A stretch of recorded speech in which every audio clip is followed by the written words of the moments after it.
Feedback. Feedback. Hi, this is Theo Broughton, And I am Thabiti Mpinga, inviting you to join us each Monday at 9 a.m. for feedback. a positive image production by Hood Research. Encourage others to tune in each Monday on Comcast Detroit, Roku, Amazon Fire TV, watch WHPR TV Network anywhere. and take us. And we're all the way high, right here at WHPR, WHPS, 160 Victor Street. Thank you so much for tuning in to Feedback, a positive image production by Hood Research. My name is Theo Broughton, co-founder of Hood Research, and my co-host. Thabiti, and we welcome you to the program. And we just want to say good morning to a few people.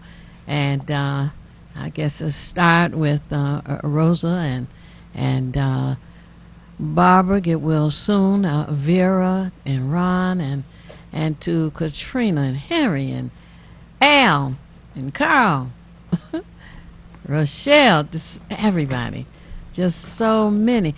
But I gotta say, good morning to Michael and to Jay way on the east side and Les way on the west side.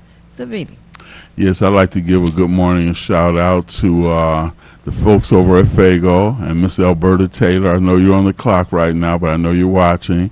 Also, Brother Fred, Brother Ruth, Sister Jack, both Sister Jackies. And I would like to say also, let your friends, relatives, neighbors, co-workers, acquaintances know that we're on the air. And also, as I always say, have pen and paper handy for information you may want to record. And I'm sure today will be one of those days. Mm-hmm. And we have with us a guest this morning, the Ombudsman of the City of Detroit by the name of Bruce Simpson. Thank you so much for joining us this morning. Thank you for having me, Theo. Good morning. Yeah. You know, there's just so much that's going on around here, and so many things have to be different because of the pandemic we have that's going on. And today starts the Democratic Convention, and that's going to be different. We're hearing that they will be on MSNBC and probably a few other stations as well.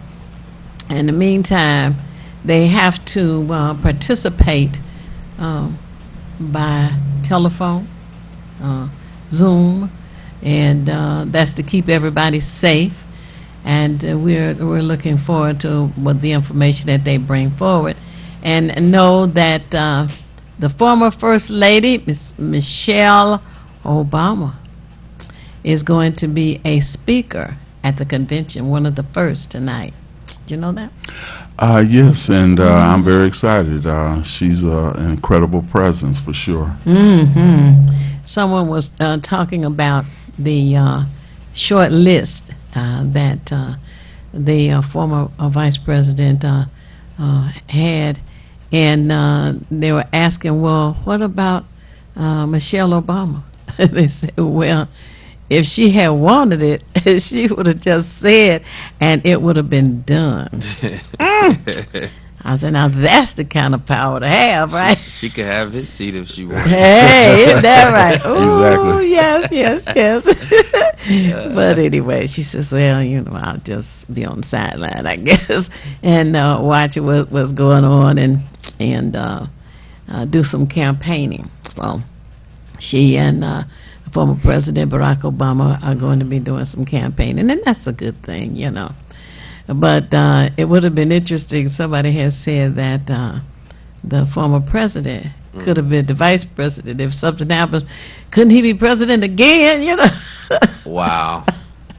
Oh man, there are a lot of different scenarios that people were coming up with. You know, how they could change things because of this pandemic that we have going on. They just want to change all kind of ways and issues, and change this movement that we have. Oh, you got to laugh to keep from crying because of the situation that we have now. Absolutely. And with the post office, have you given any thought to what's going on with the post office set up now?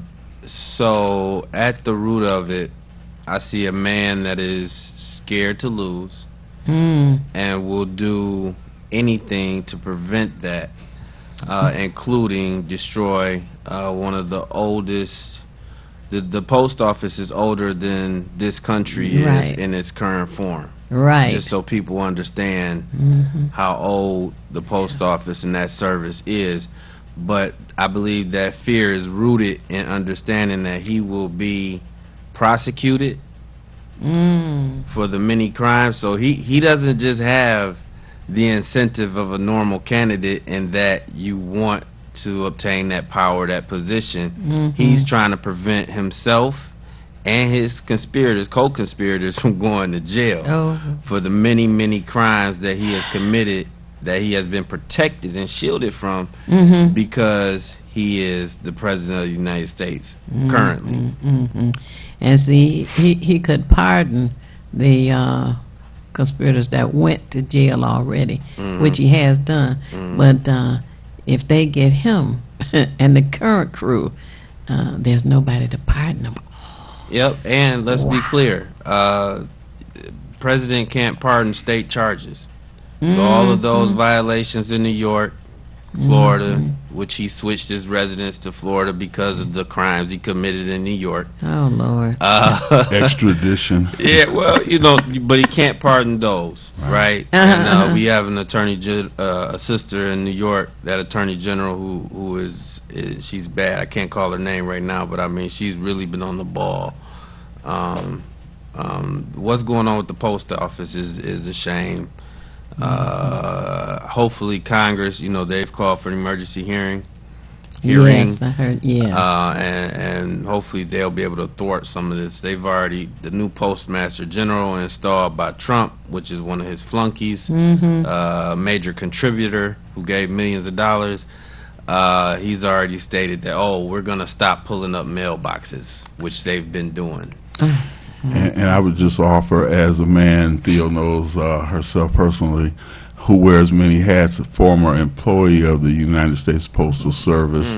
And I'm extremely appalled at, as you mentioned, the removal of post office boxes, the removal of machines as well. Yes. And, I feel for my still co-workers who are former co-workers who still work there. And I would just hope, and like they talk about the delay of medications for veterans and people, Right. the delay of their checks. So I would just hope that this helps to galvanize even more people to get to the voting booth, because it's affecting a lot of people. And his supporters who are in the rural areas of America, I hope that they would, let's just say, jump ship. It's a sinking ship anyway, so it's time to jump ship. And I've listened to a lot of the political shows on Sunday, and there are a lot of Republicans. There's something called the Lincoln Project, as a matter of fact, that are a band of Republicans who are saying, this boy ain't gonna work for another 4 years. So I would hope that all of these machinations and shenanigans that this guy is doing is gonna backfire, but the people have to be out there in incredible numbers. Right. And I guess I would just add quickly that with Michelle Obama, President Barack Obama, and a lot of other people who are going to be there on the campaign trail, I think it's a slam dunk, because they will energize people who had that same fervor during his runs for presidency. Let's cross our fingers and vote, y'all. What you say, cross your fingers and vote. Oh, man. I heard last night, I guess it was, that the former Vice President Joe Biden has 9 points above Donald Trump, if I must mention his name. Donald Trump is so much like Jim Jones, and I think that most of you tuned in know about Jim Jones and how his followers believed whatever was said and never questioned anything, to the point of drinking Kool-Aid, which killed them. It was laced with, I think it was arsenic, wasn't it, in the Kool-Aid. And now, for there only to be a 9-point difference, it's amazing. It truly is amazing. Well, Theo, if we're gonna keep in the same vein of that analogy or comparison, they've traded in the Kool-Aid for the disinfectant. Oh, that's right. Because this is a man. Yes. If you didn't know anything else, just know this. This is a man that stood at a White House press briefing to address the nation with the update on the coronavirus and told you to inject yourself with disinfectant. And the CDC has reported on several cases where people are drinking hand sanitizer, causing them to go blind, have seizures, and ultimately kidding death. me? So you are correct in your analogy and or comparison, Wow. because they are blindly following this man. And I would say to those persons, don't let your bigotry get in the way of your common sense. It may cost you your life. Absolutely. And then after add hydroxychloroquine and Lysol to that as well, because the doctors and scientists at the Center for Disease Control have also said that those are not effective as well for this virus that's out there. Oh my God! I can imagine somebody drinking hand sanitizer. Well, let me take it Ooh. a step further. Internationally, in some of the Middle Eastern countries, they were saying how drinking camel urine in the Middle East would, and people have done this, would help to, I guess, reinforce your immune system against it. And in India, I believe it was cow urine mixed with something else. There's a term that they use for it. But basically, people who are desperate to try something without using, as you said, brother, common sense, might do anything, but common sense is supposed to prevail over everything. You know, you don't rush to anything. You measure your steps and then you take them. So, yeah, it's, I mean, it's bad enough disinfectant when we start talking about animal urine and people believing that. You know, that's the thing, you know. Yeah, that everything. Oh wow, that's, whew. Ripley's Believe It or Not. You're right, right. I'm sitting there thinking, oh whoa. Anyway, coming from the federal to the state level here, we have a person running for United States Senate here in Michigan, and his name is John James, and I heard an interview. It was a rebroadcast of an interview, and I observed that he was practicing dodgeball, I guess, because he was asked, "Is water a human right?" He never asked the question. He started talking about the body is 98% water and going on and on. And I'm thinking, that was the question, you know. And he was good at filibustering. So, Well, two things were not asked of him. One, did he still support Donald Trump 1,000%? Because that he said that out of his own mouth. And was he still against the Affordable Care Act, which is also known as Obamacare? But interestingly enough, he wasn't asked either of those questions. Go ahead. he wasn't asked either. No. Well, you know, John James, he is a Republican. And if you look at much of what President Trump has done thus far during his presidency, he would not have been able to do it without them enabling him in the Senate, to be specific. Right. The Senate has allowed him to abuse that office for the sake of the appointment of federal judges and everything that they have on their dream, their bucket list. They're getting it all done, and they're saying we will withstand the nonsense that's going on in the White House because we want to get it done, from Supreme Court appointments, et cetera, et cetera. So the point I'm making is we cannot afford to send one more Republican, whether it's Michigan, whether it's wherever around the country, nationally. We don't need any more Republicans in the Senate. Well, I'm glad you mentioned that because anywhere in the country, let's start with Kentucky. Moscow Mitch, as they call him, Mitch McConnell is the majority leader in the Senate, and he has over 400 bills on his desk, which he has not presented to the Senate. And we just don't need that kind of aggravation out of him. So he is one we need to get rid of. My understanding is there are about 6 who are kind of shaky, you know. And if you know anybody in Kentucky who's a registered voter, or ask them if they are a registered voter, ask them not to vote for Mitch McConnell. We have 4 seats that we want to eliminate so that the House and the Senate will be the same, and Congress will be one party, Democratic House and Senate.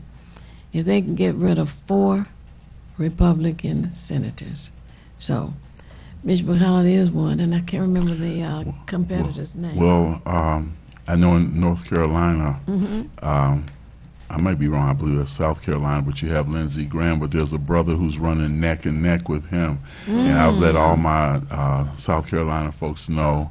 And then I believe Claire McCaskill, she's in one of the New England states, I want to say Maine, but she's on the edge of losing hers, so there's a number of them. Go ahead, brother. Susan Collins. Susan Collins. Oh, okay, Yeah. okay. Yeah, she's in a precarious situation.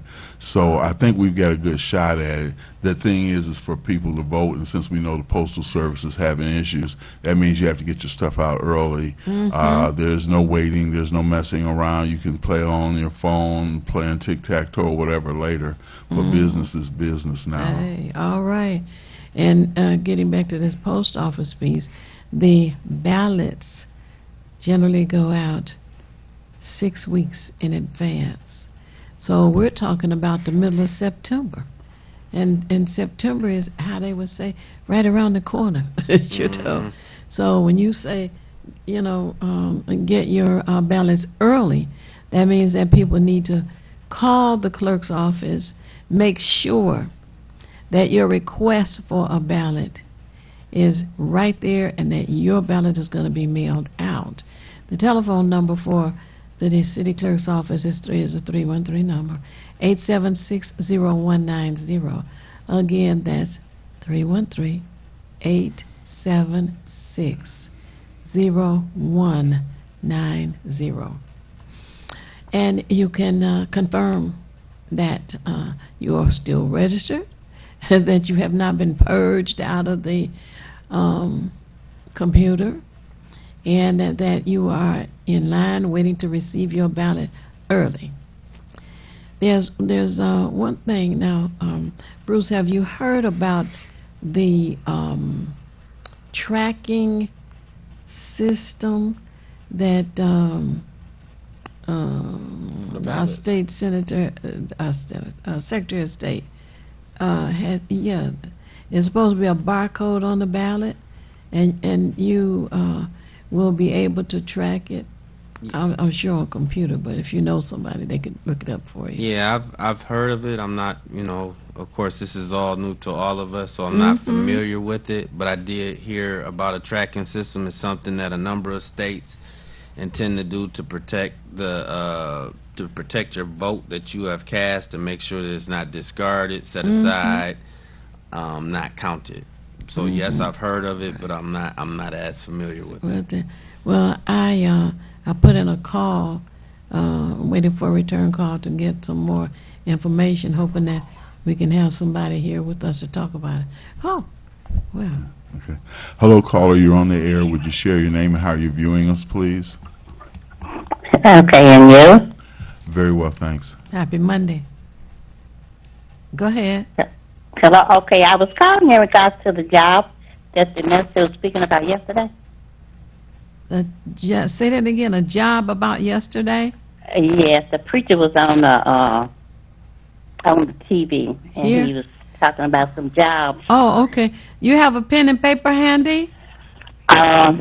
Okay. Wait just 1 second. I just had one. They Nice. always disappear, though. Okay, I'm ready about it. 313-868-6612.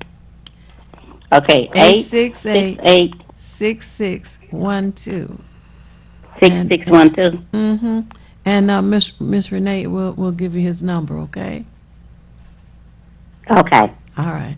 Thank Okay, you. what's the preacher's name? I don't know. I don't know. I don't remember. You were watching him, right? What time? Yes. What time? You know what? I can't get that time together.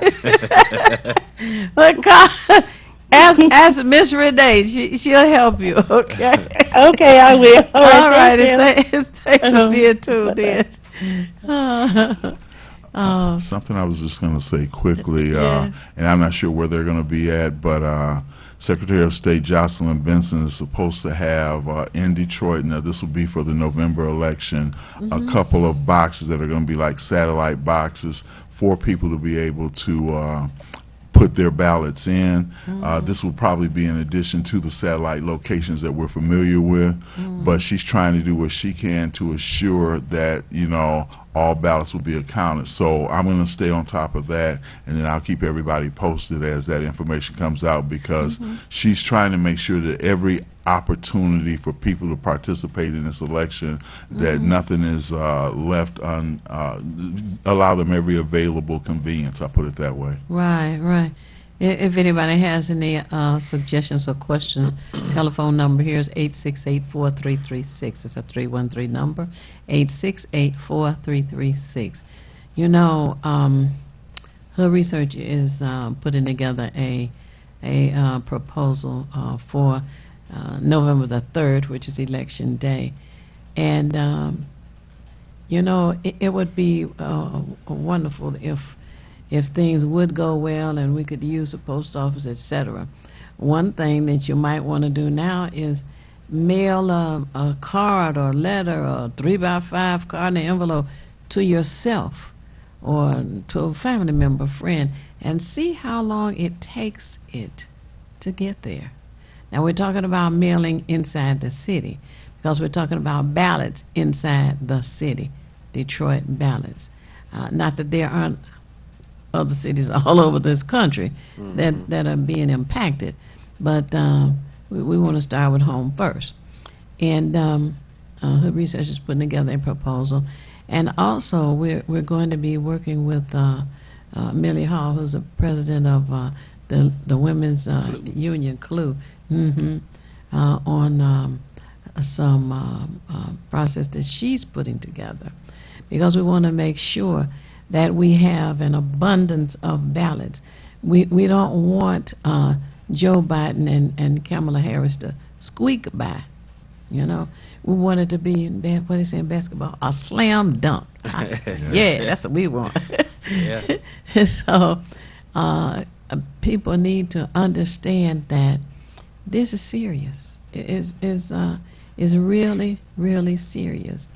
And it's serious because politics, which this is about, politics impacts our daily lives, not once every 4 years, but every day. And politics is in everything. Politics of life. Yeah, right. And unfortunately, not enough people realize that they get manipulated. And they don't realize it's a political maneuver that manipulates you.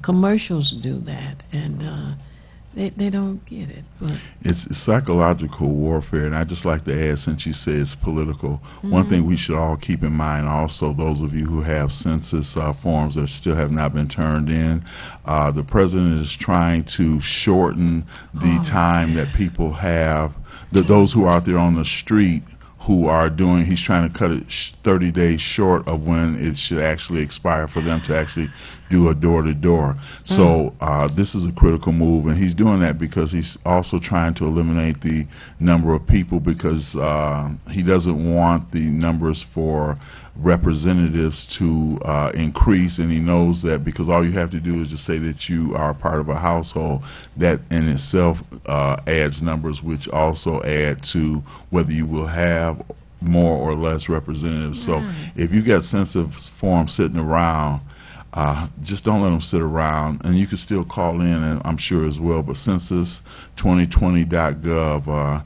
we've got to be proactive. That's the unfortunate thing. A lot of us react when we should be proactive. Yes. And the 800 number is 1-844-330-2020. 1-844-330-2020. And give the same information on the phone if you can't find the mailer that was sent to you, or if you don't have access to a computer, you can still get the job done, because the closer the numbers to 100%, the more resources and dollars that come into the city of Detroit. And they come here for the purpose of Medicaid, education, just all kinds of benefits that we can have. I just want to quickly add that for the state of Michigan, that's almost $30 billion. That's a lot of money, folks. $30 billion. It only takes 10 minutes for you to do it, so 10 minutes or less for you to do it. So in a 24-hour day, you're not really sacrificing a lot of time. That's a couple of sets of commercials in between whatever show you're watching. So 10 minutes is not much of a sacrifice at all, and that money is an incredible amount to. And the last thing I'll say is that the last thing I heard, which was probably about a week and a half, 2 weeks ago, only 47% of the people in the city of Detroit sent theirs in. So we're not even at the halfway point, or we may be now. But that's a sad number. Yeah, it is. A couple of weeks ago, I think we were second from last, something like that. Wow. In terms of our turnout, and hopefully we can ramp that up and close that gap. It's absolutely necessary.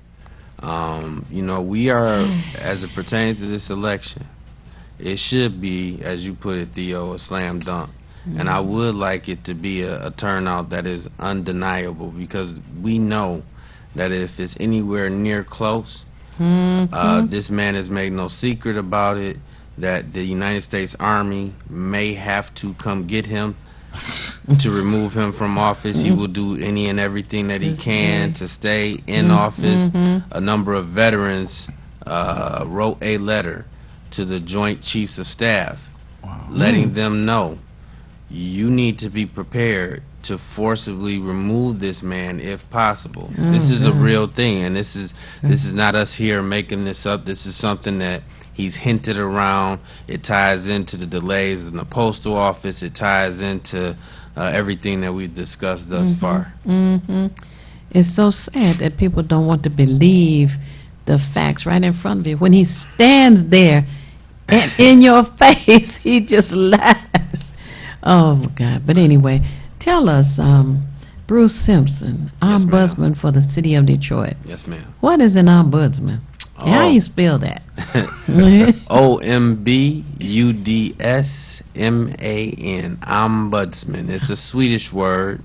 It's where it originated. The king of Sweden, as he expanded his kingdom, he found himself further and further away from his citizens, if you will. And in order to address their grievances, he appointed ombudsmen to bring their concerns and complaints to him and to resolve them.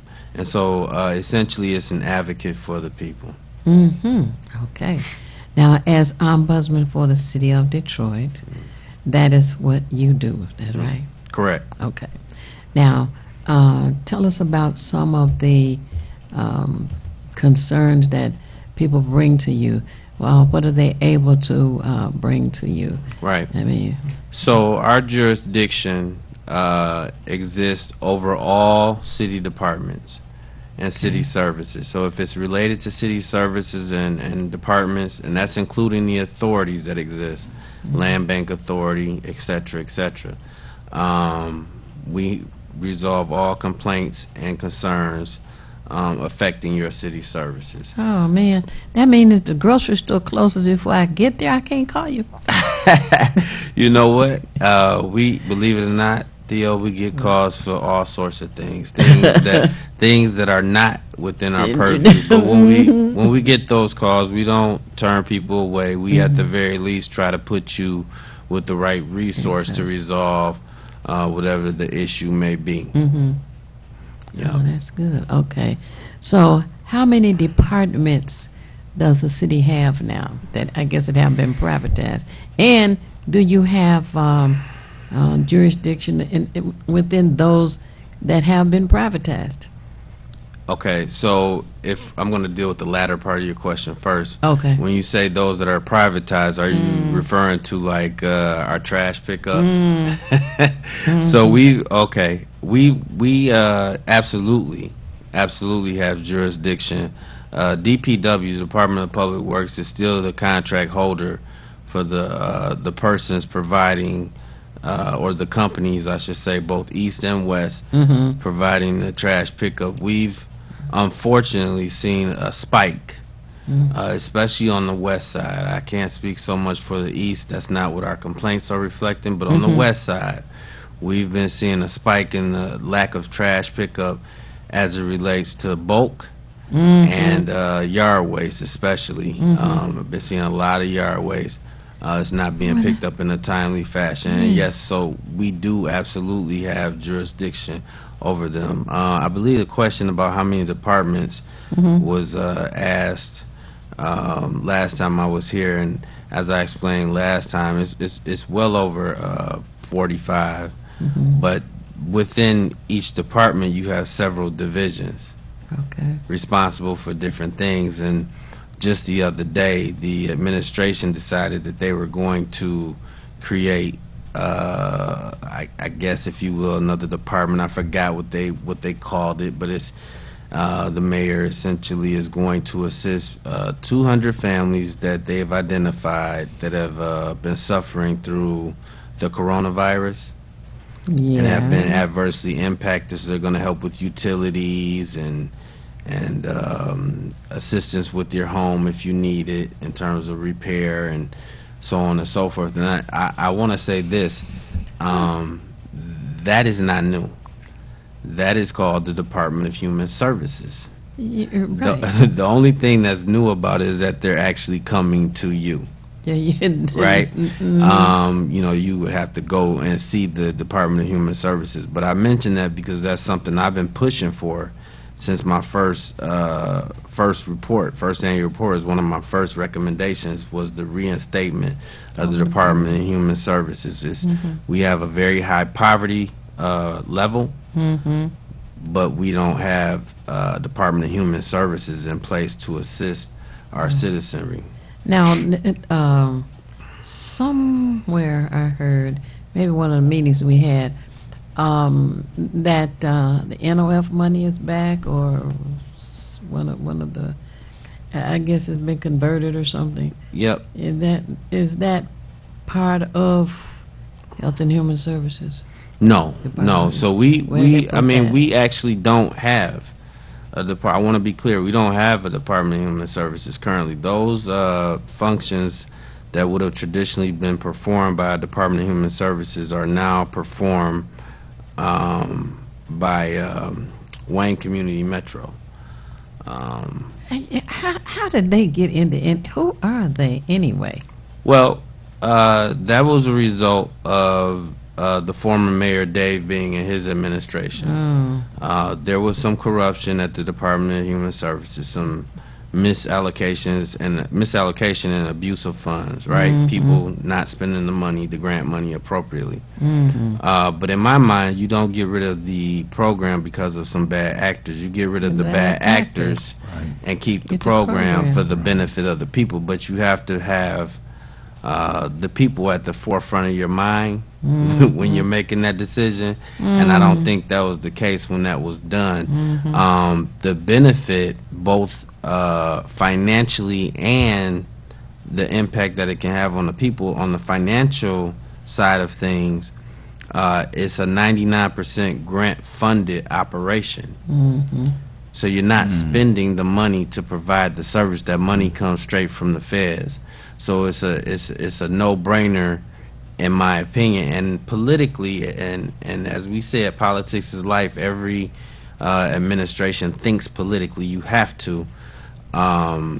It's a win for any administration because you're adding to your stable, if you will, adding to your list of departments. So that number, don't quote me on that 45. It's over 45, but it actually keeps changing. Really. Well, now, wasn't there some proposal on the ballot about Wayne Metro recently? Where did I see it? I came across something. Well, anyway, there's so much information that crosses our desk. It really is. That's interesting. Now, do you know approximately how many people work there? 'Cause it seems like they would absorb some of that grant money running the place. Oh, at Wayne Metro? No, I don't know. And this is not, let me be clear, it's not an attack on them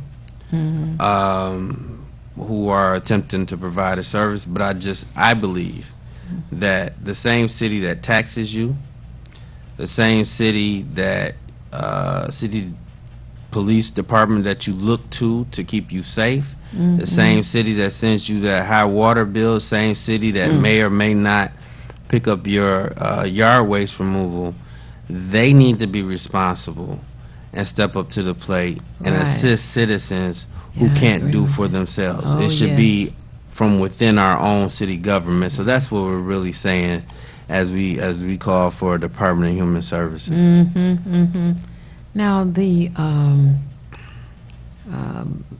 what is it? The demolition of the bonds, 250 million that's supposed to be going on the ballot in November. Council approved that. Tell us your analysis of that, if you can. Well, I don't want to talk about that bond without talking about the one that was presented in November. Okay. It was also, yes, November of 2019. It was also a $250 million bond with intentions to match that 250 with another 250. So you're talking about $500 million. All for, well, not all, but mostly for demolition. Fast forward to the present, with that measure being defeated, they took a few months off, re-engineered the proposal to make it more palatable. So in this instance, they have inserted rehab. Now, rehab is important because we definitely need to build up our communities, and it also allows us to be put to work if that's indeed what happens. There are certain measures within the proposal that they say will ensure that we are employed. That did not happen the first time. The first $500 million that was spent for demolition under this administration, we got very little of the work. And I want to point something out to people so that they understand the strategic move that was engineered as it relates to how this particular bond proposal was put in place. So the people spoke very clearly when they said that they didn't want the original proposal.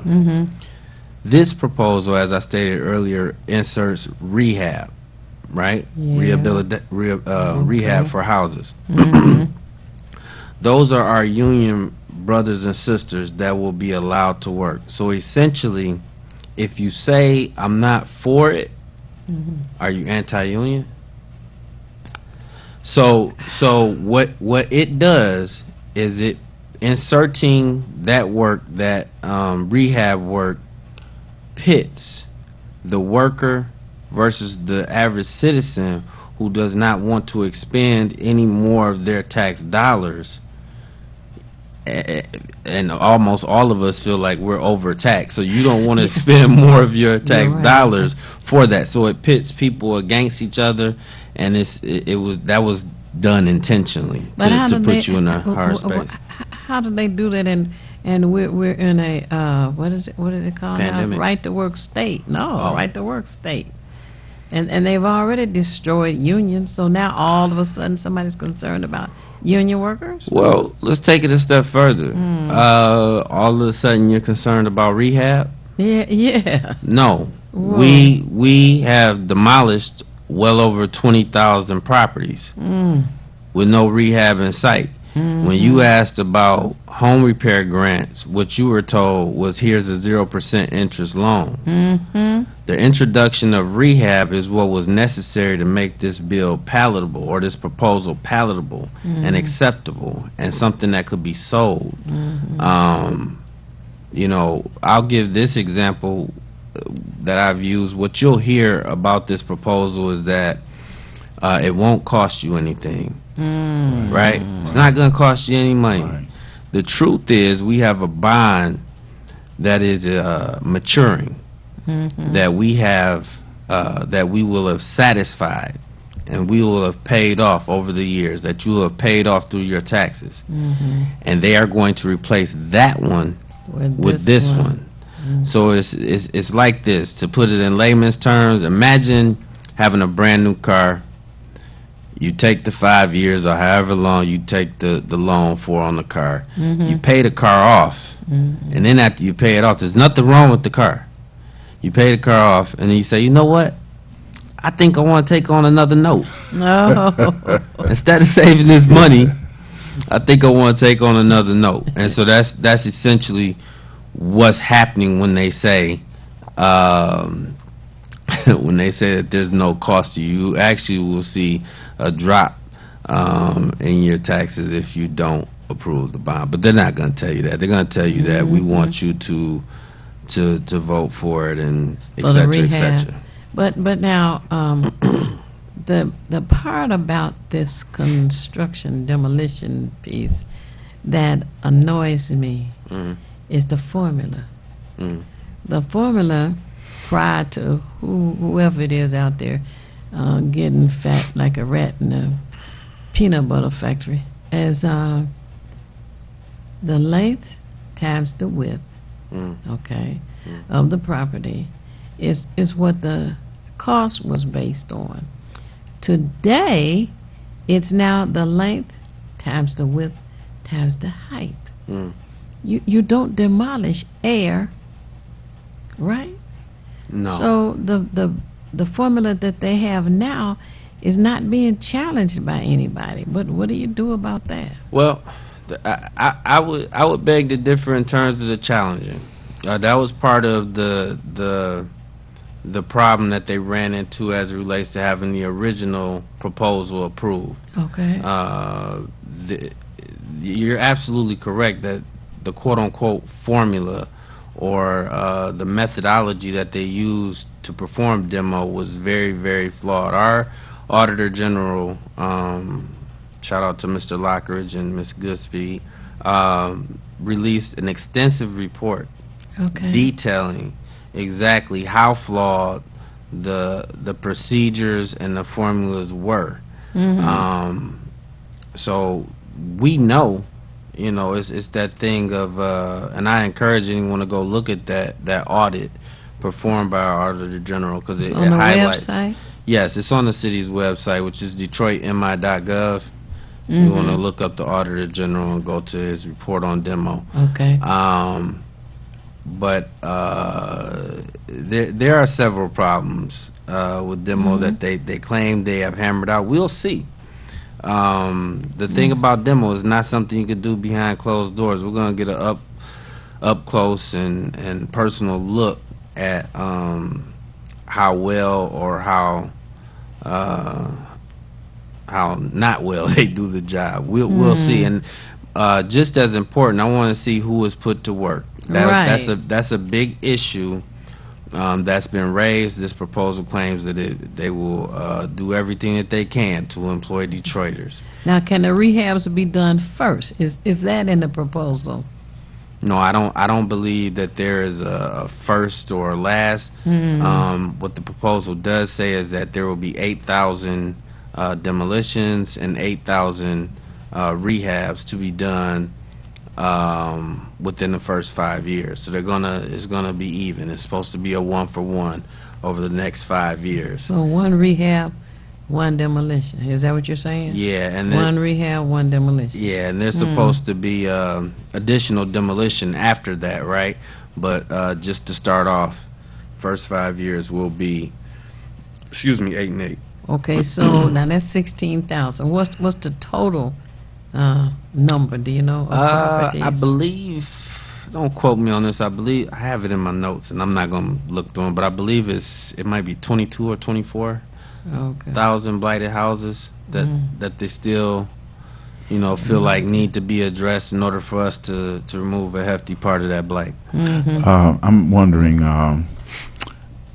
does the code enforcement department go out to evaluate what is rehabable and what is unrehabable or definitely needs to be demolition? What department or agency oversees that? Yeah, so BSEED, our Building Safety, Engineering, and Environmental Department will play a heavy role in that.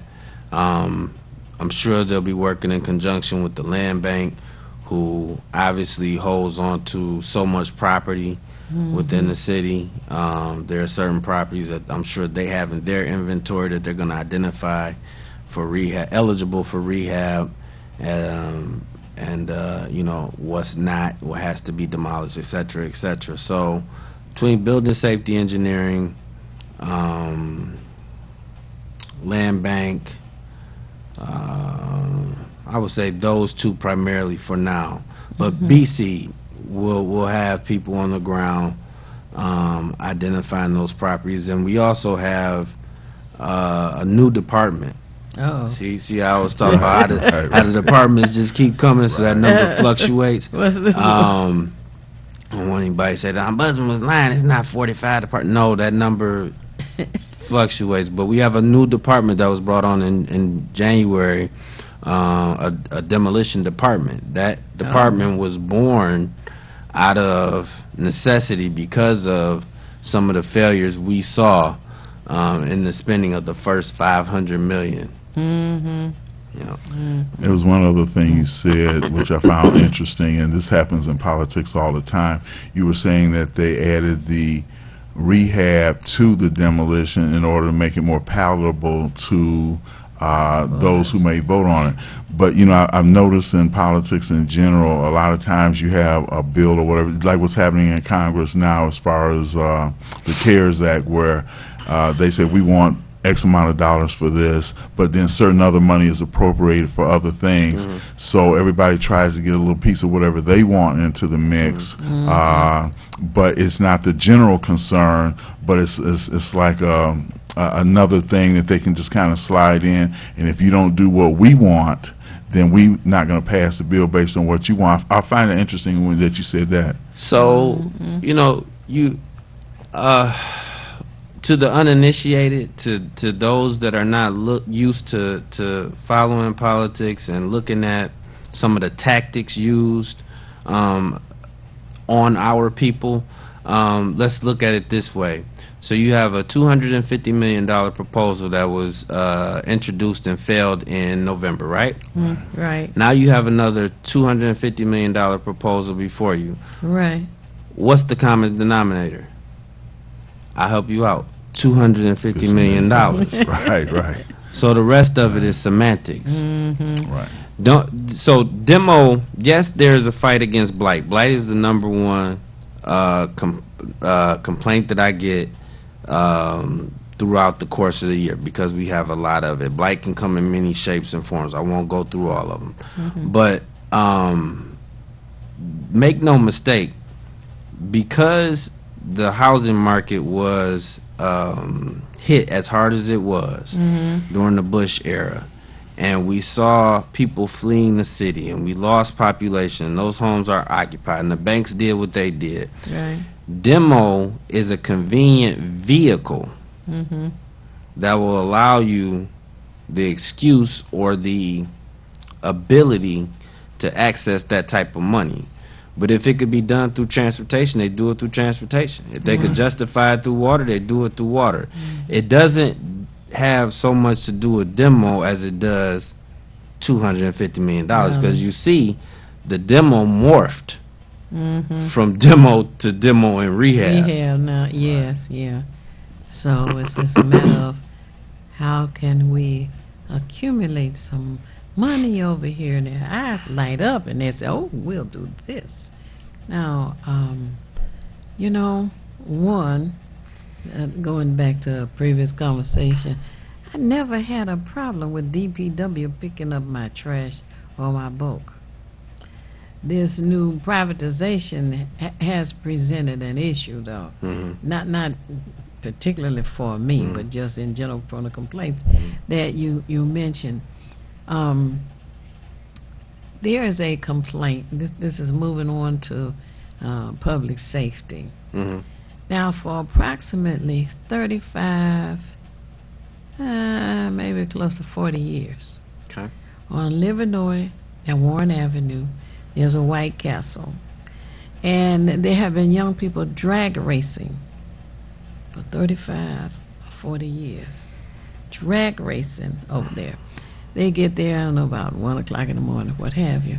Now, here recently, a new location has been not replaced, added, and that's Grand River. And they start about 1:30, 2 o'clock in the morning. And it's a challenge to the police department. It's definitely a safety issue. And the police department, which is low on employees, you know, has been challenged and stressed. Do you get any complaint like that at all, as ombudsman? Yes.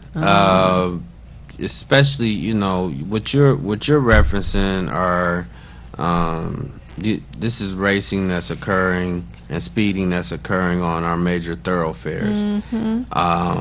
Let's not forget that, you know, it happens throughout our neighborhoods as well. I stay between 8 and 7 Mile, and the street that I stay on is a path oftentimes that people will use to get to 7 Mile or to get to 8 Mile. Right? Wow. And they zoom through there, man. They zoom. I've had my vehicle totaled. It was 2 years ago on Mother's Day. Someone crashed into my vehicle speeding, totaled my vehicle out. So I know firsthand. So it's a huge problem. I think the speed humps that are being installed help right throughout the neighborhoods. I'm not sure how we're doing on the funding for those though, because we get so many requests, and that service is provided through the Department of Neighborhoods and DPW, Department of Public Works. But it's just not enough. And then if you are on the west side, if you take the Lodge off, you come up at Livernois, just before you come up, you can see the donuts and the burnout from the video that went viral a few months before the pandemic, where you know, they recorded themselves, which is, I don't know why you record yourself committing a crime, because a lot of people were arrested behind that. But if you look right there at just before you get to the exit of Livernois on the Lodge, you'll still see the tire tracks where they halted traffic. They put a complete stop to traffic, and you know, performed donuts and all that other stuff. It's madness. We shouldn't have to live this way. It's unfortunate. I know the police are doing the best that they can with very limited resources. I would not dare to say that I could do their job. I support them, and you know, the ones that put their lives on the line every single day. There are some bad actors. I went to the police department, I think it was 2 years ago. My memory is bad, but I think it was 2 years ago. I went to the police commission, and I told them that they have a problem with racism within the police department as well as the city. At that time, you didn't have a George Floyd or the movement or the momentum that we have now to recognize and acknowledge those issues, but I told them 2 years ago. It's not a popular or comfortable conversation, and it's not in my job description. But I felt like they needed to hear it. Right.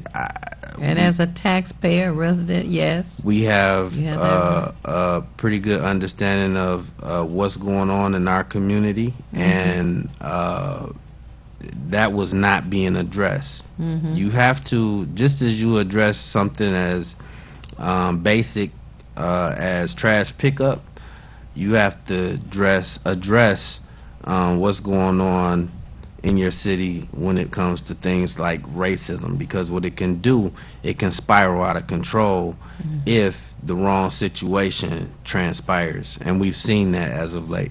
And I would just like to add that, well, first, want everyone to stay tuned because we're at the top of the hour and we're about to have our top of the hour break. But certainly racism is a disease, and until you deal with the symptoms and the effects of that disease, it's just allowed to fester. So we're going to ask you to stay tuned, continue to have your pen and paper handy, and the calling numbers will be at the bottom of the screen when we return. And we look forward to you. And as a matter of fact, during the interim, have your family, friends, and acquaintances also become a part of this conversation as well. Feedback. Hi, this is Theo Broughton, And I am Thabiti Mpinda, inviting you to join us each Monday at 9 a.m. for feedback. a positive image production by Hood Research. Encourage others to tune in each Monday on Comcast Detroit, Roku, Amazon Fire TV, watch WHPR TV Network anywhere. and take us along with you. Feedback.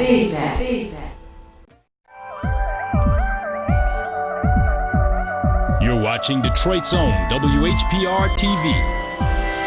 Detroit Live. This is Theo Broughton from Feedback.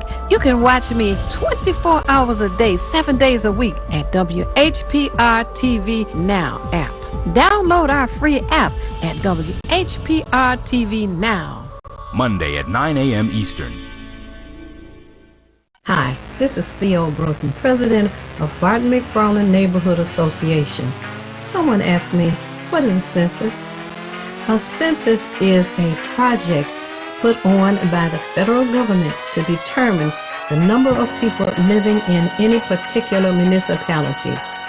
You count, we count, and it's time for us to be counted so that we can receive the allocation of federal tax dollars that we have sent to Washington, D.C. over the past 10 years. Those tax dollars are to be used for education, for health, and perhaps there will be some money even for us to fix the damn roads. If you have not found your mailer, please know that you can call the Federal Census Bureau at 1-844-330-2020. Again, that's 1-844-330-2020 for all of the help you will need. Peace. This is Bruce Simpson, your City of Detroit Ombudsman. I am here to address all of your complaints and concerns. If you need assistance regarding city services, please contact my office at 313-224-6000 or contact us via email at ombudsman@detroitmi.gov. This is Bruce Simpson, your City of Detroit Ombudsman. How you see the world is everything. Oh my God, girl, you take all day. Oh, hi. How you doing, Luna? The people you trust, Stay safe. Go. your community, You rolling with the pain today. I'm gonna show you how it's done, Payne. In the best and the worst times. Ma'am, stop! Hola, ¿cómo estás? Muy bien. I see myself Gracias. in the people I serve. Hi. Officer Luna, Officer Luna. Sweet. Girl, you know you can do my job, right? Hi, this is Theo Broughton, and I want you to know that the Davo Sheffield Center is the happiest, healthiest, and most supportive center in our community. But I also need you to know that the happiest day is the second Saturday of every month when Hood Research meets at the Dabo Sheffield Center, 12048 Grand River, on the corner of Wyoming. Our meeting begins at 2 p.m. This center is where you meet all of the important people. Join us at 2 p.m. on the second Saturday. See you there. You're watching WHPS, Highland Park, Detroit.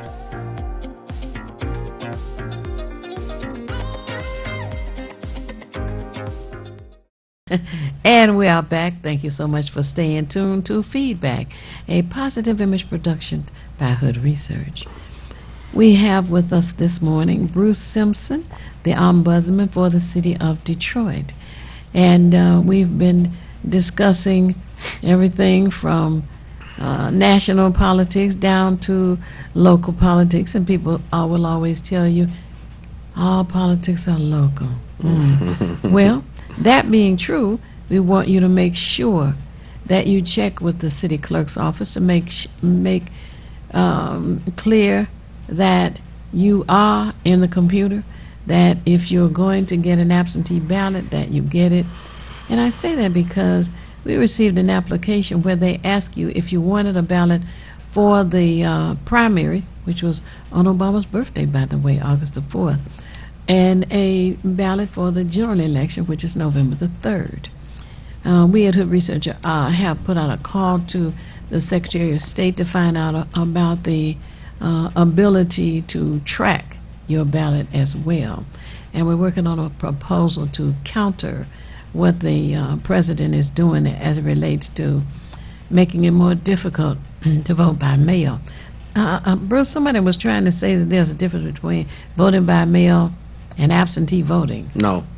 I'm like, why are they coming up with this dumb stuff? I wanted to keep it as simple as possible. Exactly. So the president, who's as I mentioned earlier, whose residence is actually in Florida himself, votes by mail. Okay, so when you see him sit up there and say, "Oh, there's all this fraud and this, that, and all these problems with voting by mail," he's trying to confuse you and cause confusion. First of all, because he thrives on chaos, but secondly, because it will help him to his benefit. He knows what type of job he's done. He knows that the country is ready to get rid of Agent Orange, but he himself, that's what I call him, Agent Orange, he himself votes by mail.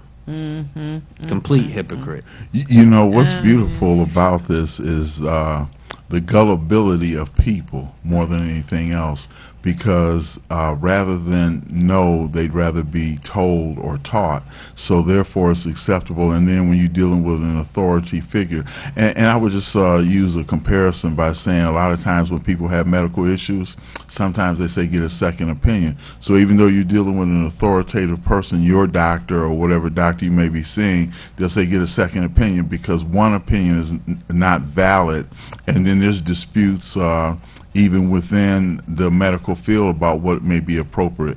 So it's the same thing politically. So I feel like he preys on the gullibility of people, and there's this cult of personality that he's established.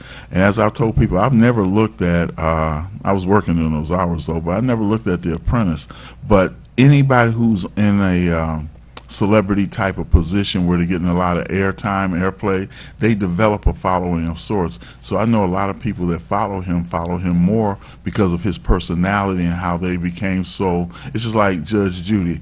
I don't watch her, okay? She's very I guess you say acidic in her way that she deals with things, very abrasive, but people love that. So it's the same thing with him. He's developed this cult of personality where people just want to be a part of something, maybe because they don't feel like they're a part of anything, so attach themselves to something makes them feel, you know, a sense of self-worth. They better get a second attachment. How about that? So just because you are a character does not mean that you have character. Absolutely. All right. And, I like that. you know, for me, when I look at Donald Trump, there's so much more that is tied up in it, and in terms of his support. It's similar to why they hated Barack Obama so much. You could hate the man, but I believe that he was hated in part because of what he represented. This was the first black man to be the president of the United States. If you look at the demographics and how they are shifting within our country, what you consider a minority now will not be a minority in 20, 30 years. Black and brown will outnumber Caucasians. Right. And then they will become the minority. So when you see a Barack Obama, it is a signal, a sign to let you know that you should get used to a President Obama. You should get used to President Lee. You should get used to President Rodriguez. And for some people who are bigoted and racist, that is hard for them to accept. Now, with Donald Trump, what does he represent? He represents, in my opinion, if you will, the last hurrah before there is a drastic shift in this country. When I say the last hurrah, I mean it's the last time that those who are racist and want things to go back to the way that they were, the whole Make America Great Again, he gives them a voice. He gives them a platform. He emboldens them. And that has a lot to do with the support that he receives, and he knows it. This is a man who is not principled. He doesn't believe in half the stuff he says. To give you a crystal clear example, one of the things he's going to have to answer for when they have a debate or they get a chance to discuss the persons on the ticket, he donated to Kamala Harris's campaign. What Republican does that? He's not really a Republican. He's an agent of chaos who is using a specific demographic, a specific portion of people, about 30% of the country, that he can count on to continue to be racist, bigoted, and not learned enough to see the foolishness that he's spewing. Right. So very true, very true. And you know, there was a gathering of some of the supremacists in Georgia. They say on Red Mountain. And when the Black Lives Matter group found out about it, they went up there and confronted them. So it turned out to dispel the group that had gathered. It could have turned out worse, but you know, I think that Black lives matter more when they vote. You know, I see the young activists protesting, and which is their right to do, of course. But I'm really hoping that they register so that they can vote. You know, like I said, we need a slam dunk on November the 3rd, and we need everybody involved in getting that done. You know, that's the perfect opportunity for people, because they're there protesting, obviously, racism, police brutality, etc. That's an excellent opportunity for people with the petitions to make sure that people, I mean, because you have a gathering at that point. I know I've done things where I've stood around post offices getting signatures to make sure a proposal of such should be on a ballot. So anytime you have a gathering on that level, and generally it's hundreds if not thousands of people, that's the time to try to engage them and say, okay, yeah, this is a part of our strategy to put a face on it and to vocalize what's going on. But another part of the strategy is to make sure that everyone who's involved in this, because it's generally always adults anyway, of all racial groups, to say, let's make sure that we're registered to vote, because other than that, then this becomes an exercise in frustration in a sense, because what we do at the ballot box will make even more of a significant change than what we do standing in front of somebody's house or, standing at a monument trying to pull it down. But on that day, just make a day of it, Go to breakfast and then go vote. Go to lunch and then go vote. Or go vote, then go to lunch or dinner or whatever.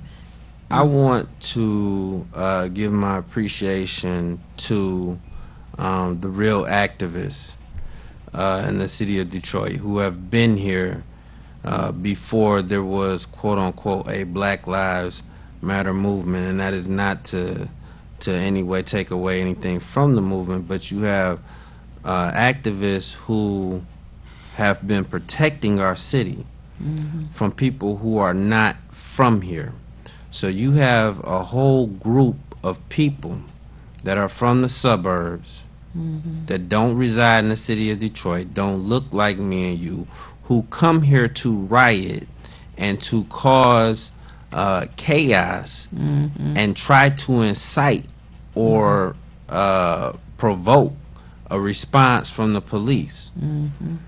And so for the hope that there's some sort of riot or something like that. And I tend to think they work for Donald Trump. But go ahead. And the people that have been standing in their way have been the real activists, those who have been on the front lines before this movement existed. So I want to recognize them.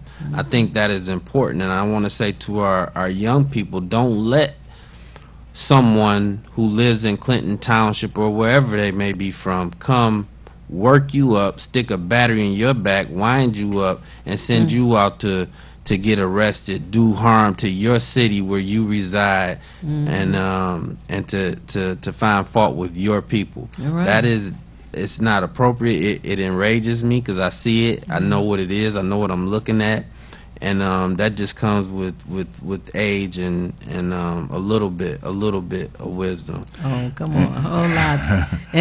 Because then you also know that the media turns around and points at the residents as if they are the ones who had initiated that kind of action. I was just going to say, and I like the point that you brought up, and I know they use the term agent provocateur. One of the things, and like I make it a point to DVR a lot of the political shows, the news, etc. And I'm not sure if it was St. Louis, but I've got it because I've got just an incredible amount of information. But there was an officer that was caught lighting fires. I believe it was in St. Louis, but I'll have to just go through my files to see. And someone actually saw him do that and then noticed him going back to the precinct after he committed that act. And so I've got his face and everything on there, but I've got so many different things I'm trying to splice and dice and edit in order to be able to just put it into a comprehensive package. So to your point, how people will come from some other, so it's not only the people, but even some of the police officers have been caught doing these particular acts, so that way they can smear what is the general intent of trying to highlight the negative realities of police in communities. I'm sorry, Theo, go ahead. No, I was just going to say, and with that kind of attitude, we need to encourage people right here in our community to join the police department, because we want to have people within our community, becoming neighborhood police officers, getting to know one another, and that helps to increase the safety where we live. And those who are here, we want them to live here. We don't need to have an occupying army coming in here from 40, 50 miles away. Yeah. That's just ridiculous. I know that Theo, you and Hood Research have been working hard on that, and it is very, very important.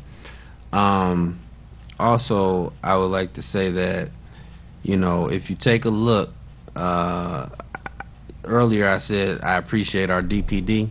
Our DPD is not like every police force throughout the country. In North Carolina, you had a couple of cops who were caught on body camera being recorded speaking about the protests that were going on and how they would use it to their advantage, hoping that a race war would start so that they could kill black folks. Oh, yeah. That's a real thing. That's you can look it up. North Carolina police officers caught on recording, and I believe the chief happens to be black. So what does that mean for him? They're talking about a race war and how they want to kill black people. So you have both. You have good cops and bad cops. I think we need to keep that same energy, as you all stated, same energy that we've been putting into the protest. Keep that same energy come November the 3rd. Absolutely. Well, you know, some years ago, David Duke, anybody who doesn't know who David Duke is, he's a wizard, what do they call it? Wizard of the Ku Klux Klan. And Ku Klux Klan, that's the accuracy.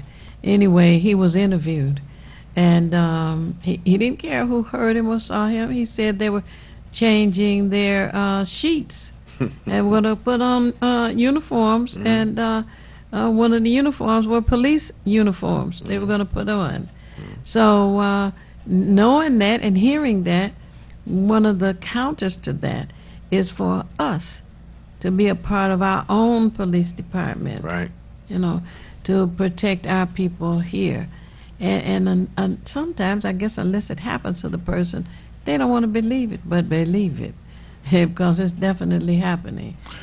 Now, I don't want to switch gears, but I want Brother Simpson to let people know the phone number for the Ombudsman's office, because we've got maybe about 9 minutes left. So the phone number and what a person can expect when they call, and what kind of concerns can be addressed. Okay, so I'm going to give the phone number and the email as well. To reach the Office of the Ombudsman, you can dial 313-224-6000. That's 313-224-6000. If you have access to the internet, you can email us at ombudsman@detroitmi.gov. Once again, that's ombudsman@detroitmi.gov. Now, the phone is set up for a voicemail, which we retrieve all calls on the hour and return those calls. That is only because we are not physically in the office due to the coronavirus, which I fear may get worse as we approach this second wave. And we get into the winter, which is flu season, right? Well, Donald Trump said it is what it is. He's hearing that the virus affects more people of color, black and brown to be exact, and seeing as how he hates us so much, and he's so concerned because the white population is dwindling, he must think it's a good idea. I believe it is his stupidity. You know, you could look at it and think that he might be playing chess. There's no chess. He's definitely playing checkers. He's not a deep thinker. Right. It's his inability and lack of cognitive ability that prevents him from appropriately addressing the situation right now to this day. He is still talking about it's going to disappear. Oh, Right, yes. As Yeah, we he approach did say 200,000 Americans that have That died, is died. going to disappear. He is the individual that said, hey, inject yourself with disinfectant, as I stated earlier. So I believe it is highlighted, if you had any doubt before, his level of ignorance and stupidity. So yeah, he may believe that it kills us disproportionately. He may believe many things, but he doesn't care. Yeah, go ahead. Well, the other thing is, he's been having conversations with Putin over in Russia, and it appears to me that he wants to do whatever Putin says because he wants to be in charge, like Putin is in charge. And the guy in North Korea, who is in charge, and one in China. But if President that Xi. were to, yes, if that were to happen, he doesn't seem to realize Putin won't need him anymore. He wants to run the United States, okay, in addition to Russia. And if Donald Trump were to accomplish this, they won't need him anymore. They just kick him to the curb and take over. So to your point on Russia, there are only about 140 million people in Russia. We have about 340, 350 million here. So we have 200 million more people. So the traditional form of war that one would want to engage, where we physically fight it out, they can't win that battle. So they fix an election. They troll the internet. They have bots on the internet influencing voters. That is how they have waged war on us. We have a president right now, when he has been confronted with the prospect of Russia paying the Taliban for bounties on American soldiers, yes. he does not even bring it up. Right. Now, you call yourself a patriot. If you can make yourself vote for that man after understanding that, and he's admitted it, that he hasn't even brought it up to Putin, Right. I don't know what to say. Hey. We need a slam dunk November the 3rd. And we need you to call everybody that you know in Kentucky to tell them not to vote for Mitch McConnell. We need him out of office as well. Yes, And I would just say stay posted, and I shared this with Theo. It was either last week or the week before when we had the primary. A gentleman I know who was supporting someone else other than Benny Napoleon as Wayne County Sheriff.